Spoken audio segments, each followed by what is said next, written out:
Well, hello and welcome to Movie Reviews on Pure 24/7 Radio. I'm Nathan Thomas and I'm joined as ever each week by Andy Godfrey. Hello, Andy. Good to see you. Hey Nathan, we just said off air, these weeks come around very quickly, don't they? These recording sessions. They do. Uh, Friday just seems to always be happening, but it's great to be with you and thanks for having me on the air again. Not at all. It's really real pleasure to have you on today. And as I was saying, actually, it's just off air, is that these movie reviews have been like a weekly training session for me in movies, in cinema, and everything. Because I mean, I love movies, and I know you do too. But your knowledge is far more expensive than mine, so it's been very I'm a bit educational. older than you, Nathan. I'm a bit older than you, and I've probably seen a few more movies than you have. Yeah, yeah, but I've it's been going to the cinema for what, nearly 50 years. And literally when I was a child, you know how you get annuals at Christmas? yeah. You used to get annuals. You don't get it anymore because of the internet. But you used to get annuals of movies. They would be books that would list every movie that had come out that year.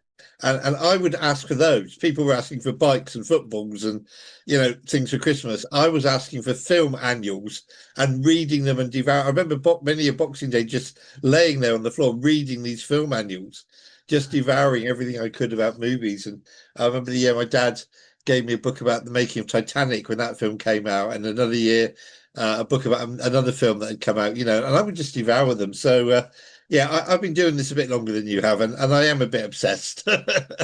Yeah, no, it's good. It's really great to have you on for movie reviews today. As ever, we'll look at the latest in cinema. Then later on, we'll have a look at what's on TV and streaming, your recommendations for that. And finally, we'll find out what is your must see for this week. Where would you like to start in cinema then? So let's just start with a couple that I haven't seen that are coming out today, because I wanted to mention this one. It's not often these days we've had the chance to recommend a film for very, very, very young children, because frankly, there haven't been many films out for very, very young children. So today, Dora the Explorer has got a new film out. Now, the last Dora the Explorer film was a real life film. They've taken the characters and made the real life, kind of like Disney are doing with their animation, and that was very good. This is one is an animated film aimed at really, really young children. It's called Dora's Magical Mermaid Adventure. It's obviously a U certificate. So if there's anybody out there looking to take really young children to the cinema, and I was taken one for the first time when I was about 8, and it introduced me to a whole new world of magic and wonder and a lifelong obsession. Dora the Explorer's got a new film out. We should also mention today a film I have seen, but I probably won't be going to see it again. But Goldeneye. Now, we haven't had a Bond film for several weeks. In fact, there's no Bond film on TV this week. But Goldeneye, the very first ever Pierce Brosnan film, is 30 years old. Now, I remember going to see that when it came out and thinking, what's the new Bond going to be like, And Pierce Brosnan was a pretty good Bond. For me, he wasn't as good as Sean Connery, and he wasn't as good as George Lazenby, he wasn't as good as Timothy Dalton, but he was good. Goldeneye, I cannot believe it, is 30 years old. I still remember going to see it when it came out. That's back in cinemas. And we should also mention, because on the leaflet, if anybody's ever seen the publicity leaflet for Pure 247 Radio, it says, yes, we play Taylor Swift. Well, there is a Taylor Swift movie in cinemas tonight.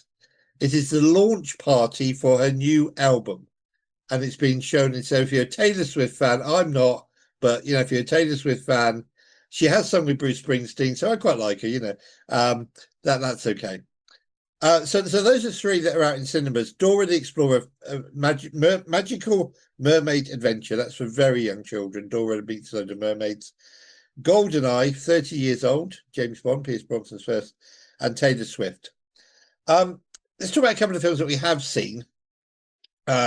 These are both 15 certificate, because, as I say, there's been very few family-based films out at the moment. We might get a few more, I think, in the next few weeks, running up to half term. We'll see. So I want to talk about Dead of Winter. Now, Emma Thompson is one of our great British actresses. And I think that there are those of us, me included, who would pay to see her read the phone book. I mean, younger listeners, if you don't know what a phone book was, ask your parents, okay? She is just a great actress. Now, in this, she plays a grieving American widow. It's a thriller, and I really loved it. It's called Dead of Winter.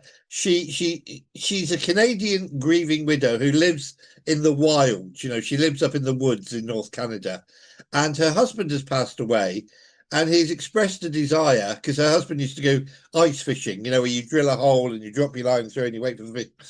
Her husband has expressed a desire that his ashes be scattered on a lake nearby. So she goes up to this lake, but she gets lost in the woods. And she pulls into a cabin and she asks the elderly gentleman there, or the gentleman there, for directions. However, there is blood on the ice in his driveway. And she looks at him and she says, "Are you okay?" And he goes, yeah, it was just a deer that I shot. Okay. Turns out it wasn't. Turns out he and his wife have kidnapped a young girl. And our Emma gets involved in this kidnapping plot, trying to rescue the girl. This is we talked about The Sound of Music the other week with the great scenery of the mountains on the big screen.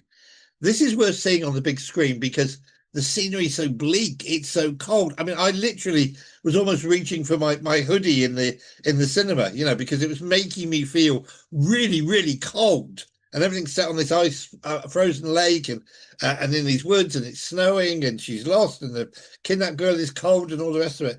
It's a really exciting, really tense thriller. It did not have the ending I was expecting, and was so much the better for that. Because I think when you get an ending that you're not expecting, you sit there and you think, "Oh, this is how this is going to end." No. This is just really different. So it's called Dead of Winter. Emma Thompson. Really, really good thriller. It's doing the rounds. It'll be in your local cinema. Thoroughly enjoyed it. Another film that I did enjoy, but it's very, very long. It's 2 3/4 hours long. It's a film called One Battle After Another. And this is a new film starring Leonardo DiCaprio. And when we meet him and his girlfriend at the beginning of the film, they are going around blowing stuff up because they're American revolutionaries. We're fighting for freedom. We're fighting against the state. We're fighting against oppression. They're blowing stuff up. Okay. She gets caught eventually. He doesn't and goes into hiding. Many years later, he's still in hiding and is trying to protect his daughter from his past because the cops keep closing in and they keep having to move. This is a really, really genuinely exciting thriller. I mean, I said it's long. It is 2 3/4 hours long. It's got a driving soundtrack by a great composer called Johnny Green. Do look up some of Johnny Green's soundtracks because his soundtracks, there's one 20-minute sequence where there's no talking and all the action is just accompanied with Johnny Green playing a piano piece that he's composed. But it's a 20-minute long piano piece. And it is absolutely fabulous. It's just gripping. There is a car chase on it. I haven't seen a really good car chase in a film with just about James Bond. I haven't seen a really good car chase in a film for a very, very long time. This has got a car chase that I just was gripping the edge of my seat because it's like cars on a roller coaster. They're driving through mountains in America, mountainous area, and the road is literally up and down like this, and it is just the most exciting, gripping, fabulous car chase involving 3 cars, and I just was totally gripped. It's called One Battle After Another. It's genuinely very, very good, really exciting. So that was good. The other thing I saw at the cinema this week, Nathan, I don't know if you did check it out or get time to, was the musical Hamilton. Now, this was an interesting experience because there were lots and lots of young people. As I said to you last week, Hamilton's basically rap music, but it's got other sort of show tunes and rock in it as well. Story of the American Civil War, the American War of Independence, and the founding of America. These young people knew all the words to all the rap songs. There's a whole row of them. Now, normally, if I'm sitting in the cinema, I don't want talking, I don't want people singing. But right at the beginning, Lin-Manuel Miranda, who wrote Hamilton and stars in it, came on screen and he said, "Look, this is a special screening of our musical. We want you to join in. If you know the words, join in." But what was so great was to see these young people in the cinema thoroughly enjoying themselves and having fun. They knew all the lyrics to all the rap songs. I knew the songs because I've seen it before and I've got the soundtrack CD and I played it many, many times. They knew all the words. I mean, it was just incredible. So that's still doing the rounds. If you get a chance to see that, Hamilton, it is a great musical. But certainly One Battle After Another and Dead of Winter are two films that are on the cinemas that are really worth seeing. Awesome. I did get a chance to have a quick look at Hamilton's music. It's very Yeah, interesting. It's a lot of it's that kind of music where it's almost more of a conversation between two people. yeah. It's quite It's interesting. like a conversation. Yeah, and the characters come on screen and repeat things and tell you the story. But when you see it being enacted out, it's performed on a revolving stage. So the characters, as they are singing, are actually moving out a shot round to the back, but they're still singing, and then new characters are coming on. Um, and it reminded me of the days Les Miserables, which is my favourite musical of all time, bar none. Les Miserables, the stage show, used to have a revolving stage. It doesn't anymore. But seeing it on the big screen was great. Seeing it with an audience was great because, as I say, these kids were joining in and just having. At first, I thought, "Oh, I'm going to hate this," but by the time it got to Act Two, I mean, there'd been an intermission. I thought, actually, you know what? Who cares? These kids are enjoying themselves, and that's what counts. So that was good. There's a couple of new films out today again, which I haven't seen. We mentioned Taylor Swift. We mentioned Dora. There's a film out today called Smashing Machine, which is a film about wrestling starring Dwayne the Rock Johnson, does not look like himself in this movie. I wouldn't, if you showed me a picture, I would not have said that's Dwayne the Rock Johnson, but it's a new film about wrestling out today. Also out today is a new politically intriguing thriller called Him, which is actually about the inner workings of American football. So we'll report back on those two next week. I probably won't get to see Taylor Swift because I'm, you know, but I will see Smashing Machine. I will see Him. And if I get the opportunity, I'll go and see GoldenEye on the big screen again because any chance to see a Bond movie on the big screen. Last year, they showed all 25 Bond films on the big screen. Wow. And I hadn't seen some of the earlier ones at the cinema. And I went and I saw Dr. No and Goldfinger and From Russia with Love and Thunderball on the big screen. It was my first time. So I've now seen all 25 James Bond films at the cinema. And it's so worth it because you know there was one scene in my favorite Bond film, which is on Her Majesty's Secret Service, which is when he gets married and there's tragedy. There's one moment in the film that I'd seen that film dozens and dozens of times at home and on TV and then Blu-ray. But there was one moment when I saw it at the cinema, I noticed something I'd never noticed before, and it was a key part of the plot in a way. And I'd never noticed this particular tiny little moment before, but there it was, big, large, in front of my eyes on the big screen. So I think seeing these films on the big screen is always worth it. Yeah, definitely. Brilliant. So some good films in cinema and a few coming out. We look forward to hearing about those. I've heard a bit about the Smashing Machine. I understand that there's quite a bit of, I'm guessing, prosthetics to make him look more like the character he's There portraying. And he's has had to to be lose some because weight as well. he doesn't look at all like himself. I mean, we're used to seeing him in films like The Fast and the Furious and other action movies. He does not look like himself at all. But it is a wrestling film. There's one scene where he signs in the trailer where he signs an autograph for a little kid and he just there's no fighting, and of course he's a wrestler. Um, but it's interesting that in the same week we get a film about the intricacies of American football come out. So maybe there's going to be a trend. Sometimes these things go in trends. You know, we get lots of films about meteors hitting the earth. We get lots of action films. Maybe we're going to get a lot of films about American sport. I don't know. This could be, but we got two out this week in the same week. So this could be a trend that Mm. we'll look out for and see if that happens. Yeah, brilliant stuff. Well, thank you so much. That's the cinema just about covered. We'll move on to TV and streaming in just a second. And we're back for part two of movie reviews this morning. I'm here with Andy Godfrey to discuss the latest in the world of cinema. And right now, we're going to take a look at his recommendations for TV and streaming this weekend. Hello, Andy. What would be your recommendations today? Nathan, so not a lot of family films on TV this weekend, but some really good films that you can watch with the family. And I know it's we're just going into autumn and British summertime is almost at an end. But on Saturday afternoon on BBC Two, do watch Easter Parade. Judy Garland and Fred Astaire. I love Judy Garland. Judy Garland is one of my heroines. Fred Astaire, one of the great dancers of all time. Some really classic songs in Easter Parade, not least of which Easter Bonnet. You're going to wear your Easter bonnet, but it's a good film. Also on BBC Two before Easter Parade is a classic British comedy. Now this dates from 1953, so we're really delving back in the past with Easter Parade and this one. But the Titfield Thunderbolt. So the Titfield Thunderbolt is an Ealing comedy about villagers putting an old locomotive back into action, but it's a comedy and it's one of the classics. Talking of railways, last week we were talking about The Railway Children, the great famous film with Jenny Agutter and the kids and the famous ending. They made a film a couple of years ago that came out in cinemas, didn't do particularly well, called The Railway Children Return.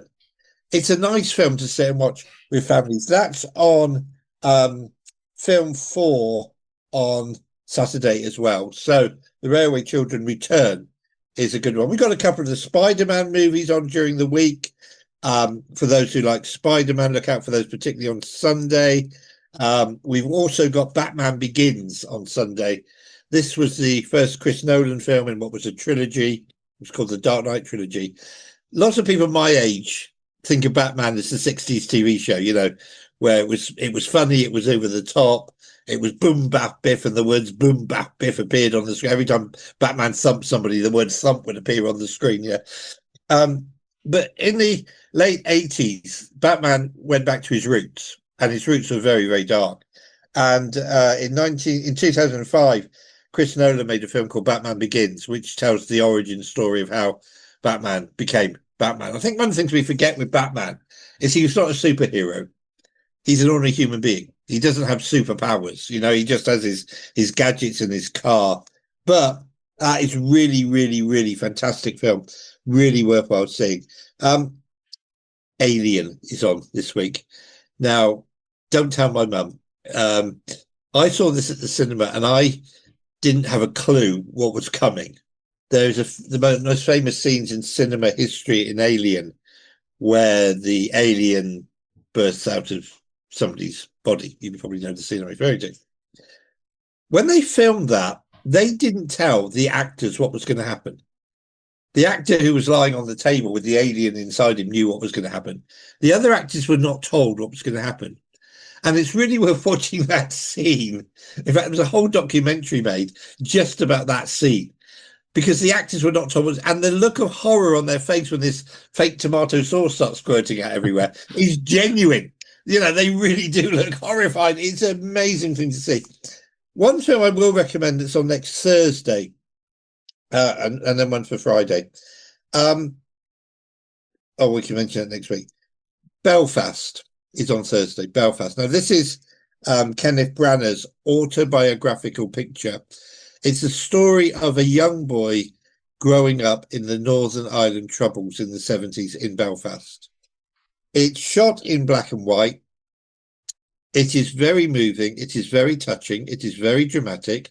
It really shows something of what it was like to be a child in the midst of this sectarian warfare that was going on the streets of Belfast. And it is just, there's a lot of sweetness about it. Despite that, there's a lot of kindness. There's a lot of love. There's a lot of support that this young boy gets from his family. And honestly to goodness, Belfast is a really, really, really great film. And then finally, because we're on the radio and we'll mention music, we already mentioned Taylor Swift. On Sunday, and I do want to recommend this one, on Sunday on BBC Two, I Walk the Line, which is the Johnny Cash story. Now, I don't know if we ever play any Johnny Cash on Pure. I don't know if I've ever heard any Johnny Cash, but Johnny Cash was a great gospel singer, many great gospel songs. And he's got one track, The Preacher Said, which is Johnny Cash singing, and then in between the verse, you get clips of Dr. Billy Graham, the famous evangelist, preaching. And it's an absolutely fabulous track with Johnny Cash singing and Billy Graham preaching. I Walk the Line is a Johnny Cash story, and it is just fabulous. It's on BBC Two on Sunday. So, comedy, Titfield Thunderbolt, musical Easter Parade, family film The Railway Children Return, Batman Begins for those who like action, Belfast, for those who like biographical pictures and the story of a boy growing up in Belfast, I walk the line, particularly for Johnny Cash fans, but for fans of country, western, and other style music as well. Those are the best films on TV this week, Nathan. Okay, cool. That's TV, which is really good. And so, if you want to watch a film at home this weekend, there's a good run of recommendations. I have watched Batman Begins, stars Michael Caine. You've got Liam Neeson as Yeah, well. Is that the one? It's very that's the cool. one. And Michael Caine plays Alfred the butler He does. uh, in that. That was one that he excels at. The two other films, there was The Dark Knight was the next film, and The Dark Knight Returns. So it was actually a trilogy. And Heath Ledger plays the Joker, and very sadly died between the filmings of two and three, I think it was.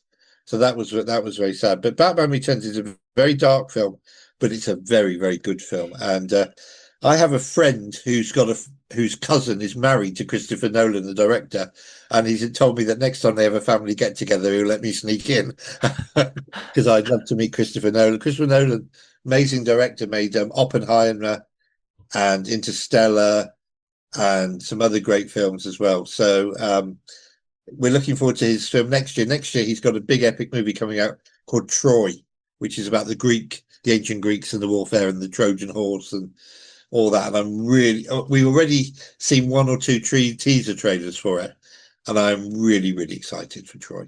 That was Okay, great. awesome. Well, you have to let us know if you do get into a party with Chris Yeah, we'll Nolan. do. I'll get an interview for Pure. Yeah, that'd be great. Awesome. Well, we better move on to our final part of movie reviews, and we'll be back for that in just a moment. And for the final part of movie reviews, we are going to find out Andy Godfrey's must see for this weekend. So, what will it be, Andy? Okay, so ITV on Saturday evening. You ready? ITV1, June. So, anyone who knows me knows that I'm a huge fan of science fiction. And when I was younger, I read the June novels. They were like doorstops, okay? Uh, and the first film, this is June in a sense, part one. It's just called June, but June part two came out a bit later. This is based on the first half of Frank Herbert's book. It's an astounding, astonishing special effects extravaganza. I've seen it on TV because I have the Blu-ray, and it still looks great, even though it's not obviously on the bigger screen. It's set on the planet Arcturus, which is the source of a valuable drug, a valuable spice, which acts as a drug over which several planets are trying to fight and gain control.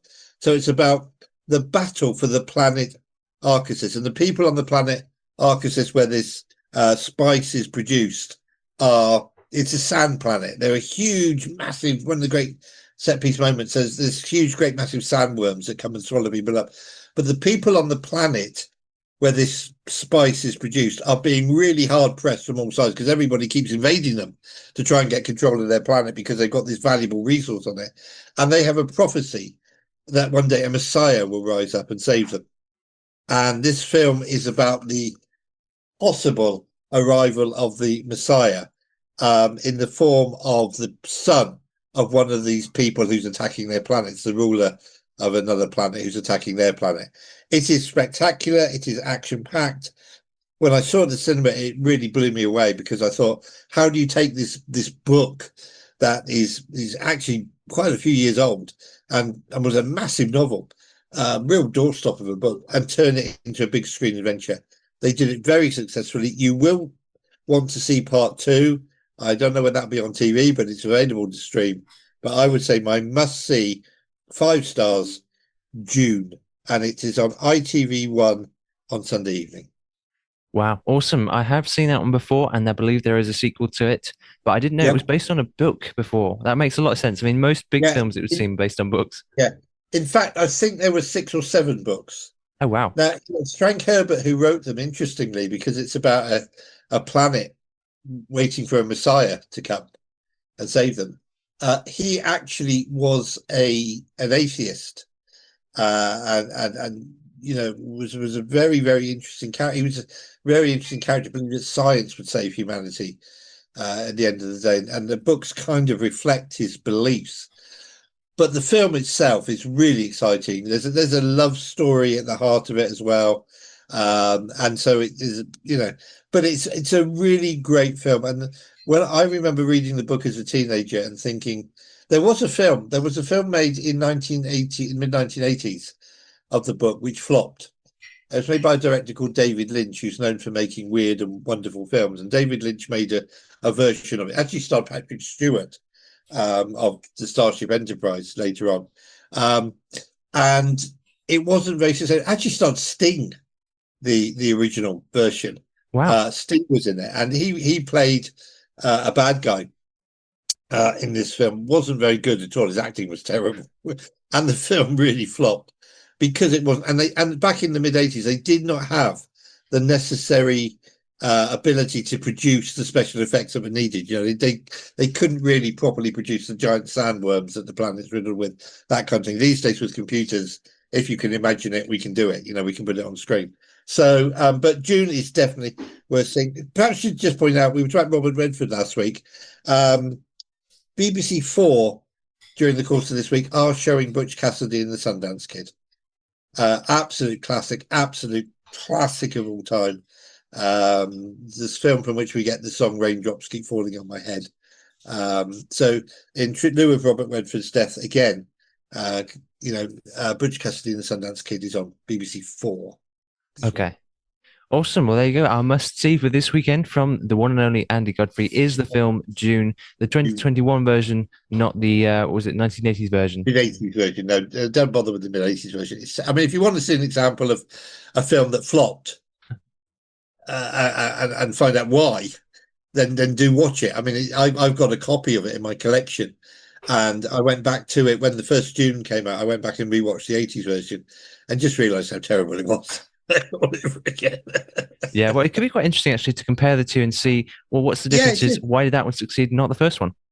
it is. I mean, I'm generally not in favour of remakes, but when they said we're going to do it properly, because we now can. They tried really hard with the 84 version, but they never got it right. But now we can do it properly, so that's nice. And there's rumours that there won't be a June 3, but in fact they're talking about making a TV series, because there were 7 books, Nathan, all of varying length. I think I read them all. Oh wow, that's awesome. There you go. Yeah, brilliant. Well, there you go. Thank you so much, Andy. Been great to chat with you this today as well, and I hope you enjoy your weekend and your movies. Thank you. I'm preaching at a church. Oh, Nathan, I'm really sorry. Have we got a moment for just one thing? I was preaching last Sunday at a place called Ramridge Baptist Church in Luton, and I gave plug Pure a really good plug. And afterwards, I think 6 or 7 young people downloaded the app. And there was one gentleman there who said he loves his movies and he would definitely be listening today. So, can I just say, if anybody from Ramridge Baptist Church in Luton is listening, hi guys, it was great to meet you on Sunday, and thank you for downloading the Pure app. We're really, really grateful. Keep supporting Pure. I'm preaching at a place called Mark Yates Baptist on Sunday, which is down near Dunstable. If anybody's around, come say hi. Be lovely to meet you. Yeah, fantastic. Oh, brilliant. That is really good to hear. And yes, a big hello to you guys. Thanks for tuning in. And it's really great to have more and more people just finding out about Pure 247 Radio, the Pure Choice. Thank you so much, Andy, for bringing us our movie reviews this week. And we look forward to speaking again next week. Okay. See you next week, Nathan. God bless. Thank you.